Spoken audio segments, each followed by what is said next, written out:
ସମ୍ମାନନୀୟ ଶ୍ରୀଯୁକ୍ତ ସଭାପତି ମହୋଦୟ ଓ ସମୀପେଶୁ ଏବଂ ସଂସ୍କୃତ ସାରଙ୍କ ଜରିଆରେ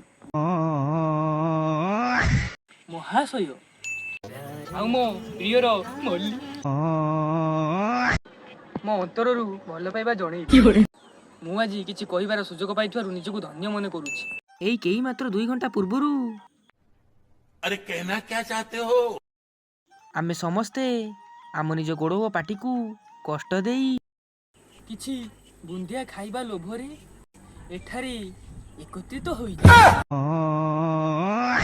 ଏଇ ଉଦ୍ଦୃତାଂଶଟି ପଠିତ ପଞ୍ଚମ ଶ୍ରେଣୀ ସାହିତ୍ୟ ବହିର ପୃଷ୍ଠା 12ରୁ ଆସିଅଛି। ତ୍ରୁଟି ଥିଲେ ଆଦରି ନେବେ। ଜୟ ଯବାନ ଜୟ କିଷାନ ଏତିକି କହି ମୁଁ ମୋର ବକ୍ତବ୍ୟ ସମାପନ କରୁଅଛି।